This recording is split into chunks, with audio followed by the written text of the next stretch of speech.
Welcome to the lesson on the application of UK copyright law in the digital age. As usual, the learning materials for this topic can be found in the description below the video, in order of appearance.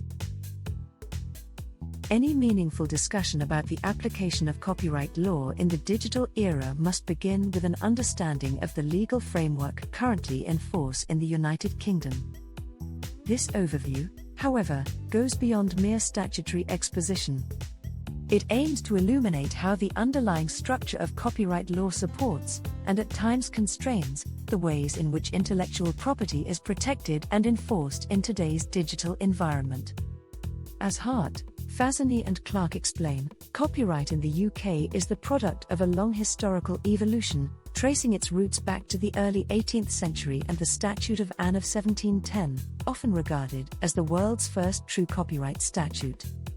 That legislation established the principle that authors should have a proprietary right over their own works, thus laying the foundation for all subsequent developments. By the early 20th century, the legal framework had been formalized further through the Copyright Act 1911, which sought to harmonize protection across the British Empire. The modern law is found in the Copyright, Designs and Patents Act 1988, CDPA. Section 1 of this statute defines copyright as a property right, subsisting in a range of works, including literary, dramatic, musical, and artistic works, as well as sound recordings, films, broadcasts, and typographical arrangements of published editions. The Act specifies that copyright does not subsist unless certain qualification requirements are satisfied. For example, films receive express protection under Section 11B, although, as the court confirmed in Norowzian and Arks Ltd, No. 2, decided in 2000, they may also qualify as dramatic works, thereby broadening the scope of protection available to the film and television industries. The duration of protection varies, according to the category of work. In the case of films, copyright extends for 70 years after the death of the principal director, author, or composer, or alternatively 70 years from the end of the year in which the work is first made available to the public. This long period of protection reflects the legislature's intention to treat copyright as a form of property, comparable to ownership of tangible assets. Hart, Fazzani and Clark observed that this analogy, while conceptually convenient, is not without difficulty. Unlike real property, infringement of intellectual property does not involve the physical deprivation of the owner's possession, but rather the unauthorized reproduction of a creative work. This distinction highlights the limitations of equating intellectual property with material property rights. Over the years, commentators have identified several weaknesses in the UK's copyright framework. Christie, writing in the early 2000s, argued that the Copyright, Designs and Patents Act was not only overly complex and, at times, discriminatory but also fundamentally unfit for the digital age. He suggested that the statute failed to anticipate the profound technological changes that would reshape both the creation and the consumption of copyrighted works.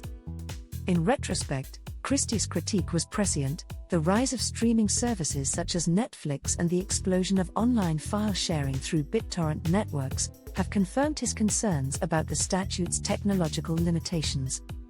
The digital era has transformed the operation of copyright law in ways that would have been unimaginable when the CDPA was enacted.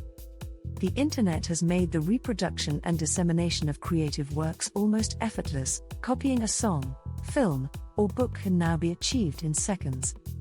Advisen, analyzing the impact of these technological shifts on enforcement, notes that digital connectivity has simultaneously expanded access to creative works and undermined traditional enforcement models. What was once a manageable, territorially contained legal system has become a global enforcement challenge. The Internet's borderless nature complicates nearly every aspect of copyright protection. It allows infringers to operate from jurisdictions with weak or inconsistent enforcement, while exposing content creators and legitimate distributors to overlapping, and sometimes conflicting legal regimes. This complexity has also forced courts to address novel questions: whether search engines infringe copyright when indexing web pages, whether emails or other digital communications might constitute infringing works, and whether internet service providers should bear liability for the unlawful actions of their users. Each of these issues illustrates the profound tension between technological innovation and legal adaptation. Merrill and Raduchel, writing for the National Academy's Press, argue that the digital revolution has not merely disrupted copyright enforcement, but has also reshaped the very evidentiary foundations of policymaking. They point out that effective copyright regulation now requires empirical understanding of how creative works circulate, how infringement occurs, and how consumers interact with digital content. This insight underscores that the problem is not simply one of legal drafting, but of reconciling law with rapidly evolving technological and social realities. The digital environment, however, is not solely a threat to copyright, it also offers new possibilities. Digital technologies have dramatically lowered the costs of creation, production, and distribution. In the film industry, for instance, platforms such as Netflix, Amazon Prime, and HBO demonstrate how online delivery can expand audiences and revenue streams.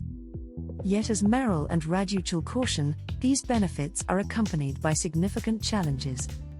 The same systems that allow legitimate global distribution also enable mass piracy, eroding the ability of creators and producers to control their works. This tension between opportunity and vulnerability lies at the heart of contemporary copyright discourse. Despite significant enforcement efforts, including sophisticated digital tracking and cross-jurisdictional cooperation, piracy continues to flourish.